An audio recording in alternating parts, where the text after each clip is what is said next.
Hello दोस्तों, स्वागत है आपका हमारे यूट्यूब चैनल में। आज के इस वीडियो में हम लेकर आए हैं क्लास 12th NCERT मैथमेटिक्स का चैप्टर कंटिन्यूटी एंड डिफरेंशियबिलिटी से रिलेटेड पार्ट 2। पार्ट 1 में हम आपको 5 क्वेश्चन सॉल्व करवाए थे जो कि कंटिन्यूटी पर बेस्ड थे। आज के इस वीडियो में हम आपको बताएंगे टॉपिक डिसकंटिन्यूटी, अर्थात फंक्शन कंटिन्यूअस नहीं है। तो चलिए सबसे पहले हम डिफिनीशन पर ध्यान देते हैं। डिसकंटिन्यूटी की डिफिनीशन है a function f(x) is said to be the discontinuous at a point x = c if condition of continuity is not satisfied. कोई भी फंक्शन f(x) किसी पॉइंट x = c पर डिसकंटिन्यूअस कहलाता है इफ यदि कंटिन्यूटी की कंडीशन संतुष्ट नहीं होती है। कंटिन्यूटी की कंडीशन में हमने आपको बताया था कि left hand limit of f(x) equal होना चाहिए right hand limit of f(x) के इक्वल होना चाहिए fc के। लेकिन डिसकंटिन्यूटी में यदि left hand limit of f(x) right hand limit of f(x) के इक्वल नहीं है तो हम कहेंगे कि फंक्शन f(x) x = c पर डिसकंटिन्यूअस है। अब चलिए हम सवाल पे ध्यान देते हैं।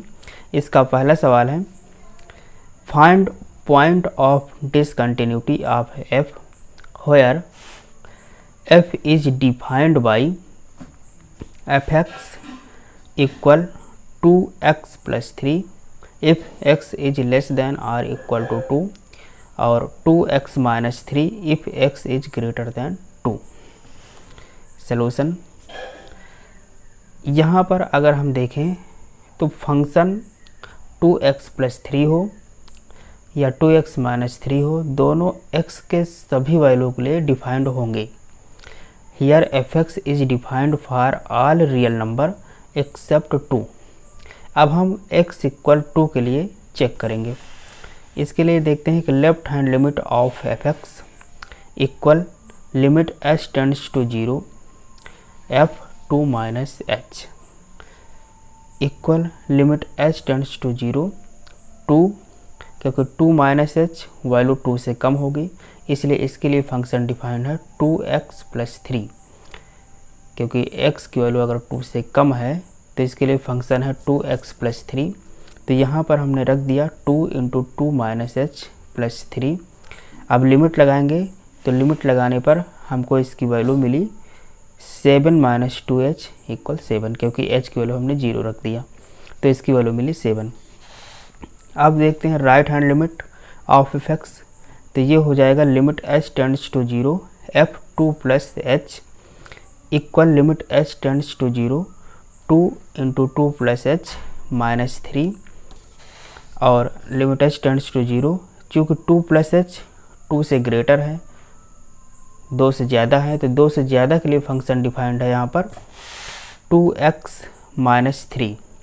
और यहाँ अगर हम 2x - 3 रखेंगे तो ये आएगा 2 × 2 + h - 3 4 + 2h - 3। लिमिट को हमने लगाया तो 1 + 2h में h 0 हो गया और इसकी वैल्यू आ गई 1।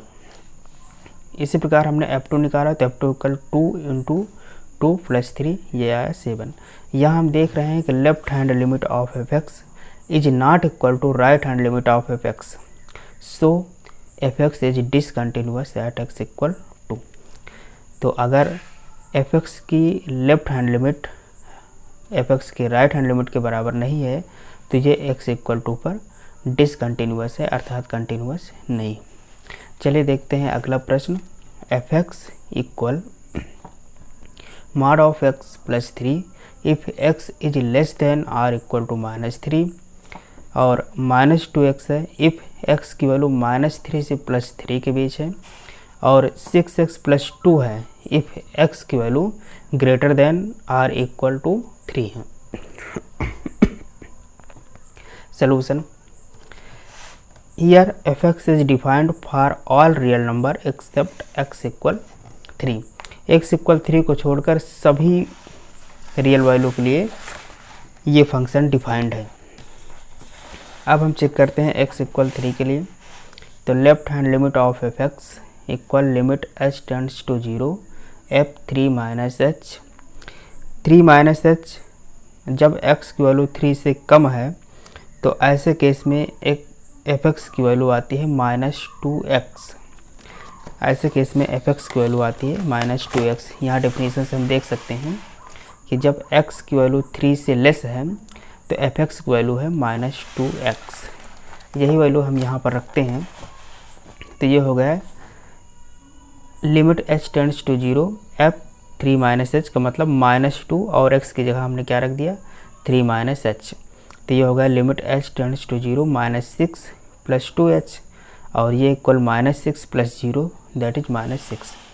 अब हम right hand limit of F x निकालते हैं। तो ये होगा limit h tends to 0 f 3 plus h. 3 plus h का मतलब वैल्यू 3 से ज़्यादा है। तो 3 से ज़्यादा के लिए फंक्शन जो डिफाइंड किया गया है वो है 6x प्लस 2। तो हम ये फंक्शन रखेंगे 6x प्लस 2। तो ये हो जाएगा 6 इंटू 3 प्लस एच प्लस 2 और ये होगा limit h tends to 0 18 plus 6h plus 2। अब हम लिमिट लगाएंगे h tends to 0 20 plus 6h। तो यहाँ आएगा 20। तो यहाँ पर हम देखते हैं कि left hand limit of F x is not equal to right hand limit of F x, अर्थात इसका बायां पक्ष की जो सीमा है ये दाएं पक्ष की सीमा के बराबर नहीं है। इसलिए हम कह सकते हैं कि here f x is discontinuous at x equal 3। अगला प्रश्न है question 8, f x equal mod of x divided by x if x is not equal to 0, अर्थात x अगर 0 के बराबर नहीं है तो बाकी सभी वैल्यू के लिए जो फंक्शन डिफाइंड किया गया है mod of x upon x, और यदि x की वैल्यू 0 होती है तो फंक्शन को डिफाइंड किया गया है 0। Solution for x equal 0 left hand limit of F x equal limit h tends to 0 f 0 minus h, और यहाँ पर अगर 0 से कम है वैल्यू तो 0 के बराबर नहीं है, उसके लिए डिफाइन किया गया है mod of x upon x। ये फंक्शन हम यहाँ रखेंगे। तो ये हो जाएगा limit h tends to 0 mod of 0 minus h upon 0 minus h। तो ये limit h tends to 0 minus h upon minus h, mod of minus h upon minus h, mod of minus h क्योंकि modulus value हमेशा positive होती है तो यहाँ पर h से h कैंसिल हो जाएगा, इसकी वैल्यू आएगी -1। अब देखते हैं right hand limit of F x. तो ये है limit h tends to 0 f 0 plus h, और ये हो जाएगा limit h tends to 0 plus h। तो ये भी वैल्यू 0 नहीं है तो इसके लिए भी फंक्शन यही होगा mod of x upon x। इसको रखेंगे तो ये हो जाएगा mod of 0 plus h upon 0 plus h, और ये होगा mod of h upon h। तो ये दोनों कैंसिल हो जाएंगे, इसकी वैल्यू आ जाएगी 1। अब 0 निकालेंगे तो ये आएगा 0। तो इस प्रकार हम देखते हैं कि left hand limit of F x is not equal to right hand limit of F X, इसलिए F x is discontinuous for x equal 0। तो यहाँ पर भी एफ एक्स इक्वल 0 के लिए डिसकंटिन्यूअस हो गया, अर्थात x इक्वल 0 पे एफ एक्स कंटिन्यूअस नहीं है क्योंकि left hand limit of F x right hand limit of F x के बराबर नहीं है। Question number 9, is the function defined by f x equal x plus 5 if x less than or equal 1, x minus 5 if x is greater than 1, एक continuous function. तो इसकी continuity check करने के लिए हम देखते हैं कि here f x is defined for all value of x except x equal 1। यहाँ x इक्वल 1 के लिए हम इसकी कंटिन्यूटी चेक करेंगे।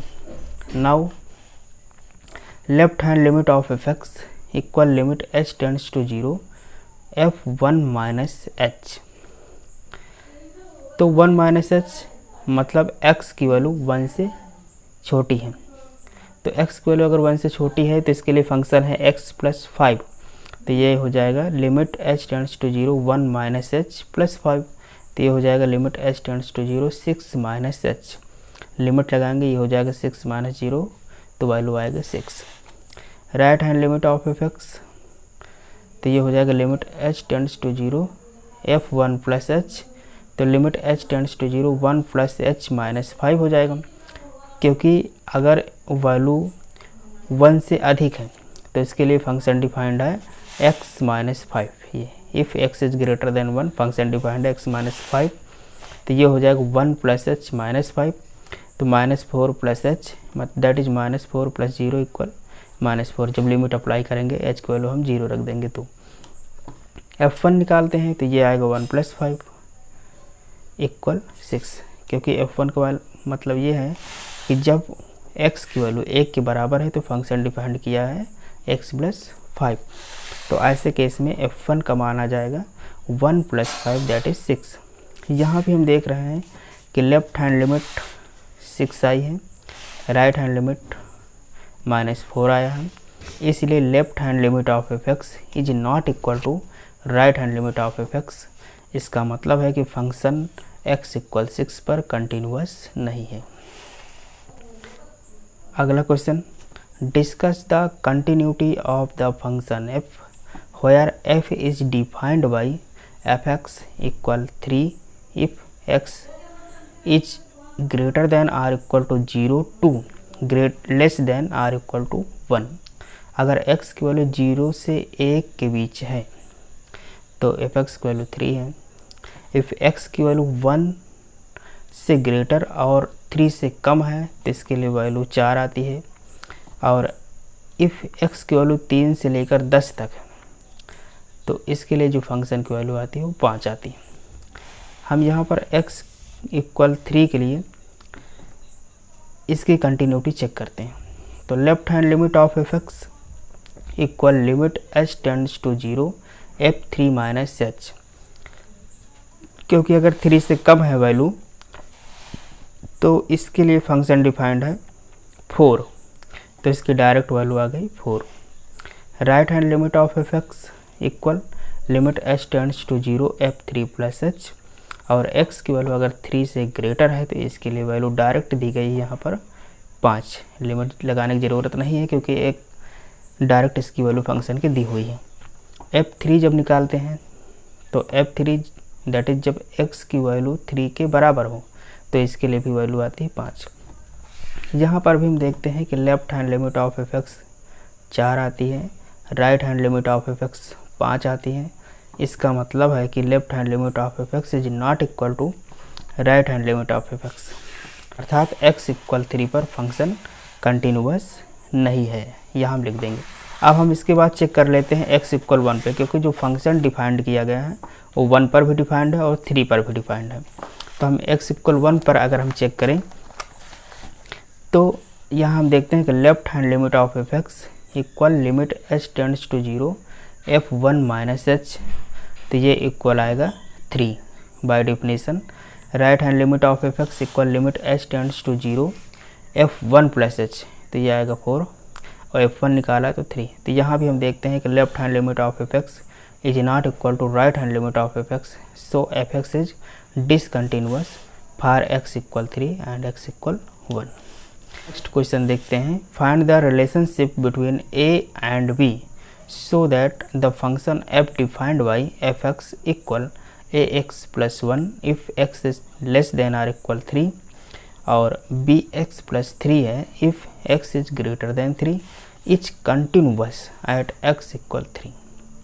हमें इसमें a और b के बीच रिलेशनशिप निकालना है यदि फंक्शन f(x) कंटिन्यूअस है एट x इक्वल 3। तो हम ये देखेंगे कि अगर x इक्वल 3 पे कंटिन्यूअस है तो a और b में रिलेशन क्या होगा। तो x इक्वल 3 के लिए पहले हम कंटिन्यूटी चेक करेंगे। कंटिन्यूटी चेक करने के लिए हम जानते हैं कि पहले लेफ़्ट हैंड लिमिट निकालेंगे फिर राइट हैंड लिमिट निकालेंगे। तो left hand limit of f(x) equal limit h tends to 0 f3 minus h, अर्थात जब फंक्शन की वैल्यू 3 से कम है दैट इज x की वैल्यू 3 से कम है तो फंक्शन डिफाइंड है ax plus 1, that is x is less than or equal 3 के लिए फंक्शन डिफाइंड है ax प्लस 1। तो यहाँ हमने लिखा limit h tends to 0 a3 minus h plus 1, और लिमिट जब अप्लाई करेंगे तो h की वैल्यू हमने 0 रख दिया तो इसकी वैल्यू आ गई a3 minus 0 plus 1, that is ये हो गई 3a plus 1। Right hand limit of F x equal limit h tends to 0 f3 plus h, और जब वैल्यू x की 3 से ज़्यादा है तो इसके लिए फंक्शन डिफाइंड है बी एक्स प्लस 3। तो यहाँ पर हमने रख दिया बी एक्स की जगह 3 प्लस एच प्लस 3 और लिमिट अप्लाई किया तो ये हो गया 3b प्लस 3। और f3 अगर निकालें तो f3 की वैल्यू जो आएगी ये आएगी 3a प्लस 1, क्योंकि अगर x की वैल्यू 3 है तो इसके लिए भी फंक्शन डिफाइंड है ax प्लस 1। तो वहाँ पर हमने x के प्लेस पर a रख दिया तो ये हो गया 3a प्लस 1। अब चूँकि f(x) is continuous at x equal 3, left hand limit of f(x) equal right hand limit of f(x) equal f3। तो ये हो जाएगा 3a plus 1 equal 3b plus 3। तो ये हो गया 3a minus 3b equal 3 minus 1। हमने पक्षांतर कर लिया। 3a 3b इधर आया तो माइनस हो गया, 1 इधर आया तो 3 से 1 घट गया, तो ये हो गया 3a माइनस 3b इक्वल 2। यही इसका रिलेशन है और यही आंसर है। अगला क्वेश्चन है, for what value of lambda is the function defined by f(x) equal lambda x square minus 2x if x is less than or equal to 0 और 4x plus 1 if x is greater than 0 continuous at x equal 0 और what about continuity at x equal 1। अर्थात lambda के किस मान के लिए जो function defined किया गया है x इक्वल 0 पे कंटिन्यूअस होगा और इसकी कंटिन्यूटी हमें x इक्वल 1 पर चेक करना है। तो पहले हम देखते हैं x इक्वल 0 के लिए। x इक्वल 0 के लिए left hand limit of f(x) equal limit h tends to 0 f0 minus h। अर्थात जब x की वैल्यू 0 से छोटी है और x की वैल्यू जब 0 से छोटी है तो फंक्शन डिफाइंड है lambda x square minus 2x। तो ऐसे केस में हम यहाँ पर रखते हैं lambda x square minus 2x। तो लैम्डा और x के प्लेस पर माइनस एच का स्क्वायर माइनस 2 फिर x के प्लेस पे माइनस एच। तो ये हो गया lambda H square plus 2h और लिमिट लगाएंगे तो दोनों एच 0 हो गए तो पूरा इसका वैल्यू 0 हो गया। Right hand limit of f(x) equal limit h tends to 0 f0 plus h। तो ये हो गया limit h tends to 0 4h plus 1, क्योंकि अगर x की वैल्यू 0 से ग्रेटर है तो इसके लिए फंक्शन डिफाइंड है 4x प्लस 1। तो ऐसे केस में हमने x के प्लेस पर h रख दिया तो इसकी वैल्यू हो गई 4h प्लस 1 और जब लिमिट अप्लाई किया h की वैल्यू 0 रखा तो इसकी वैल्यू हो गई 1। f0 निकालते हैं तो इसकी वैल्यू आती है 0। तो यहाँ से हम देखते हैं कि left hand limit of f(x) की वैल्यू आती है 0, right hand limit of f(x) की वैल्यू आती है 1 और f0 की वैल्यू आती है 0। इसलिए left hand limit of f(x) is not equal to right hand limit of f(x). तो हम इस प्रकार देखते हैं कि यहाँ ये ध्यान देना होगा कि लेफ्ट हैंड लिमिट में ही लैम्डा आया है लेकिन h दोनों जगह होने के कारण इसकी वैल्यू 0 हो गई। इसलिए लैम्डा की वैल्यू कुछ भी हो, यहाँ ध्यान दीजिएगा, लैम्डा की वैल्यू कुछ भी हो हर केस में इसकी वैल्यू 0 ही आएगी क्योंकि दोनों जगह h है। तो यहाँ पर हम स्पष्ट रूप में लिख सकते हैं कि दस for any value of lambda the function f(x) is not continuous at x equal 0। अर्थात लैम्डा के किसी भी मान के लिए फंक्शन f(x) x इक्वल 0 पे कंटिन्यूअस नहीं होगा। हम लैम्डा की कोई भी रियल वैल्यू रख दें, फंक्शन f(x) x इक्वल 0 पे कंटिन्यूअस नहीं होगा। अब हम आगे देखते हैं, इसकी कंटिन्यूटी चेक करते हैं x इक्वल 1 के लिए। तो x इक्वल 1 पे देखते हैं कि limit left hand limit of f(x) equal limit h tends to 0 f1 minus h। अर्थात जब इसकी वैल्यू 1 से कम है, अब 1 से कम है, थोड़ा कम है तो 0 से तो अधिक है ही, क्योंकि जो फंक्शन डिफाइन किया गया है वो सिर्फ 0 के लिए है। तो अगर 1 से हमने थोड़ा कम किया क्योंकि h की वैल्यू बहुत छोटी होती है इसलिए वो 0 से तो ग्रेटर है ही है। कोई भी पॉजिटिव वैल्यू होगी 0 से ग्रेटर होगी, कितनी भी छोटी क्यों ना हो। तो 0 से ग्रेटर के लिए जो फंक्शन डिफाइन किया वो 4x प्लस 1 है, इसलिए यहाँ पर हम 4x प्लस 1 वाली वैल्यू ही रखेंगे। तो 4x के प्लेस पे 1 माइनस एच प्लस 1 और लिमिट अप्लाई किया तो इसकी वैल्यू बाई 5। पुनः right hand limit of F x, तो ये हो जाएगा limit h tends to 0 f1 plus h, तो ये हो जाएगा limit h tends to 0 4 1 plus h plus 1, क्योंकि ये भी पॉजिटिव है ये भी ग्रेटर देन 0 है, तो हम फंक्शन का मान 4x प्लस 1 ही रखेंगे। तो ये हो गया 4 प्लस 1 इक्वल 5। और f1 निकाला तो इसके लिए भी वैल्यू 4x प्लस 1 वाला ही रखेंगे, तो ये भी हो गया 5। तो यहाँ पर हम देखते हैं कि left hand limit of F x equal right hand limit of F x equal f1। तो इस प्रकार हम कह सकते हैं कि जो फंक्शन एफ एक्स है ये x इक्वल 1 पर कंटिन्यूस होगा, लेम्डा का मान कुछ भी हो, क्योंकि लेम्डा का मान जिसमें दिया हुआ है, जिसमें लेम्डा की वैल्यू दी हुई है, अर्थात जिस फंक्शन में लेम्डा शामिल है वो x is less than r equal to 0 के लिए है। और x इक्वल 1 पर अगर हम चेक करते हैं तो x की वैल्यू हमेशा 0 से ग्रेटर है, तो वो फंक्शन उसमें शामिल ही नहीं होगा। इसलिए हम कह सकते हैं कि लेम्डा के किसी भी वैल्यू के लिए x का जो एफ एक्स हमेशा कंटिन्यूस होगा x इक्वल 1 पर। लेम्डा के प्रत्येक वैल्यू के लिए x इक्वल 1 पर फंक्शन एफ एक्स कंटिन्यूस होगा। तो ये 7 क्वेश्चन हमने आपको सॉल्व करवाए। नेक्स्ट वीडियो में हम इसी टॉपिक से रिलेटेड 5 क्वेश्चन और लेकर आएंगे, उसके बाद फिर नया एक्सरसाइज सॉल्व करवाएंगे। यदि आपको वीडियो पसंद आया हो तो इसे लाइक शेयर और सब्सक्राइब ज़रूर करें, और यदि किसी भी क्वेश्चन में कोई समस्या हो तो हमें कमेंट बॉक्स में कमेंट करके बता सकते हैं, हम आपकी समस्याओं का निवारण ज़रूर करेंगे। Thank you.